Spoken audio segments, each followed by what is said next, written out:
US Congress और एसएटीपी, हमारा source तो जान लीजिए, यूएस कांग्रेस और एसएटीपी, जिसमें हम आपको पूरी लिस्ट एक तरफ से दिखाना शुरू करते हैं। जाइए जूम इन करके।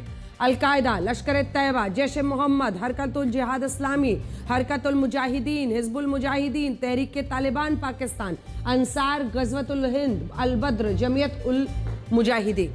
तो ये तो सिर्फ एक तरफ की लिस्ट हुई। अब बीच वाले खंबे पे आते हैं।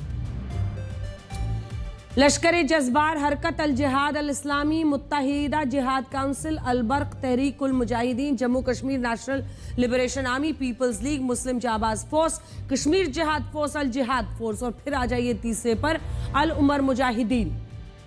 ये पूरी लिस्ट जो ऊपर से पढ़ रहे हैं। Mazhar e Azadi, Islam Jamaat e Tulba, Jammu Kashmir student liberation front, Ikhwan ul Mujahideen, Islamic students league, Tehreek Hurriyat Kashmir, Muslim Mujahideen, al Mujahid force, Islamic State, Khorasan province.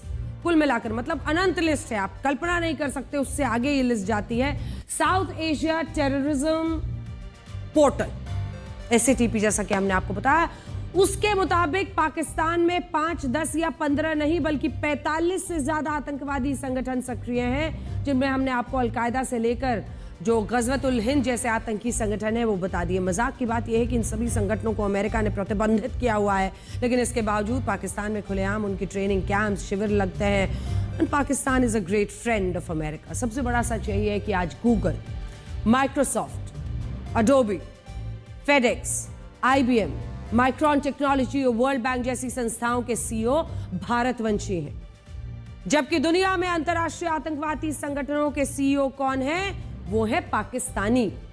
तो मैं बीच में खड़ी हो जाती हूं और यहीं से आपको समझ में आ जाएगा कि भारत ने इतने वर्षों में क्या दिया पूरे विश्व को। भारत ने दिया ये ऐसे पढ़े लिखे लोग जो ऐसे वक्त पर, चाहे सुंदर पिचाई गूगल को हेड कर रहे हो सत्या नडेला, माइक्रोसॉफ्ट को शांतनु नारायण, अडोबी को, फेडेक्स को कर रहे हो राज सुब्रमण्यम, अरविंद कृष्णा कर रहे हैं आईबीएम को, माइक्रॉन संजय मेहरोत्रा, पीएनजी शैलेश जेजुरीकर और अजय बंगा वर्ल्ड बैंक को कर रहे हैं। वहीं यहां पर आइए, पाकिस्तान किसे बनाता है? हाफिज सईद, मसूद अजहर, दाऊद इब्राहिम, सलाउद्दीन। इससे ज्यादा कुछ कहने की जरूरत ही नहीं है। इसी से समझ में आ जाता है कि भारत ने दुनिया को क्या दिया और पाकिस्तान ने दुनिया को क्या दिया। वैसे पाकिस्तान की हालात आपको इन तस्वीरों से भी समझा जा सकता है, जिसमें ट्रॉफी चोर मोहसिन नकवी रावलपिंडी के क्रिकेट स्टेडियम में श्रीलंका की टीम को ये समझा रहा है कि उनकी सुरक्षा सेना के जवान खुद कर रहे हैं और उन्हें पाकिस्तान में कुछ नहीं होने दिया जाएगा। हालांकि आज ऑपरेशन सिंदूर को लेकर हम आपसे एक और बात कहना चाहते हैं और इसे आप बहुत ध्यान से सुनिएगा, इसके बारे में विचार भी कीजिएगा। पाकिस्तान के खिलाफ ऑपरेशन सिंदूर करके हमारी सेना तो कभी भी जीत सकती है, लेकिन बड़ा सवाल यह है कि जो दुश्मन हमारे देश के अंदर छिपकर बैठे हैं और जो इस देश के नागरिक होकर इसी के साथ गद्दारी कर रहे हैं, उनके खिलाफ ऑपरेशन सिंदूर कैसे होगा?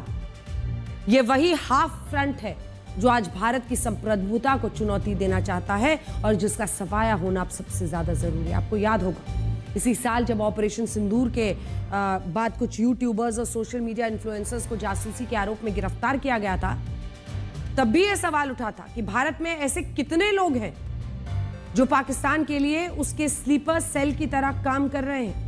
और अब भी इस मामले में जो डॉक्टर्स गिरफ्तार हुए हैं उन पर अपने देश के साथ गद्दारी करने के आरोप हैं। ये कोई मामूली बात नहीं है, बार बार हमारा देश ये देख रहा है। कुछ लोग भारत के नागरिक होते हुए भी उसके लिए सगे नहीं है। और जिन डॉक्टर्स ने सरकारी खर्च पर अपनी पढ़ाई पूरी की, वो भी अब कट्टरपंथ की तरफ जा रहे हैं और उन्होंने पाकिस्तान के साथ हाथ मिला लिया है। आप डॉक्टर उमर मोहम्मद को देखिए, जिसने एक सरकारी मेडिकल कॉलेज में पढ़ाई की, लेकिन बाद में जिहाद के लिए वो एक फिदायीन बन गया। लाल किले के पास इतना बड़ा धमाका किया, 13 लोग मार दिए। आज ही डॉक्टर उमर मोहम्मद और डॉक्टर उमर नबी को लेकर यह खुलासा हुआ है कि वो जैश ए मोहम्मद का शू बॉम्बर था। अभी हालांकि जो जानकारियां आ रही है उसको समझना भी पड़ेगा। शू बॉम्बर का मतलब आखिर क्या है?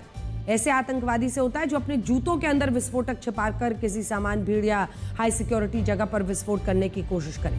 लेकिन यह भी समझिए, कई लोग इस पर सवाल खड़े कर रहे हैं कि क्या वाकई ऐसा मुमकिन है, क्योंकि ये जूते पहनकर तो लगातार वो चल रहा था, गाड़ी चला रहा था कई जगहों पर। तो प्रेशर अगर पड़ा तो पहले क्यों नहीं ये कार फटी? वही जगह पर क्या फटी? क्या कोई बटन था, कोई रिमोट था? आसान भाषा में आप ऐसे समझ सकते हैं कि बहुत सारे बॉम्ब्स जो है वो रिमोट कंट्रोल से किए जाते हैं, चलाते हैं और रिमोट की मदद से उनमें ब्लास्ट किया जाता है। ठीक उसी तरह ऐसे हमलों में धमाकों के लिए जूते की मदद ली जाती है। ये थ्योरी सामने आ रही है। इसमें फिदायीन हमलावर जूतों के अंदर एक खास तरह के विस्फोटक को छिपाता है, निश्चित जगह पर जूतों की मदद से धमाका करता है। ऐसा होने की आशंका वहीं पर है। हालांकि कई लोग इसको काउंटर भी कर रहे हैं, जैसा कि मैंने आपको पहले भी कहा कि अगर जूते में ही था तो वो तो कई जगहों पर चल रहा था, बहुत देर से गाड़ी चला रहा था, तब दबकर ये क्यों नहीं फटा, बाद में उसी जगह पर क्यों फटा। बड़ी बात यह है कि जूतों में जो विस्फोटक रखा जाता है उसे TATP कहते हैं, जो थ्योरी सामने आ रही है उसके मुताबिक। इसका मतलब होता है ट्राई एसीटोन ट्राई पेरोक्साइड। इस विस्फोटक की 3 सबसे खतरनाक बातें। सबसे इससे पहले इसे बनाना बहुत आसान होता है। इसमें इस्तेमाल होने वाले केमिकल्स ऐसी चीज़ों में मिलते हैं जो लगभग सभी घरों में इस्तेमाल होती है। एसीटोन मिलाया जाता है जो नेल पॉलिश रिमूवर्स में मौजूद रहता है। इसमें हाइड्रोजन पेरोक्साइड मिलाया जाता है जो hair bleach, hair dye creams में मौजूद होता है।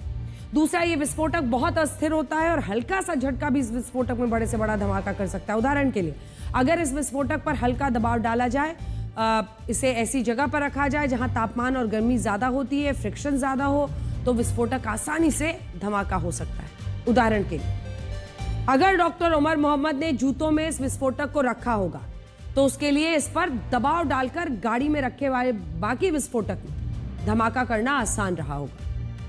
और अभी NIA को ऐसे प्रमाण मिले हैं जिसमें विस्फोटक के अवशेषों को इसी बॉम्ब का हिस्सा माना जा रहा है। इस विस्फोटक के पीछे से ये ज्यादा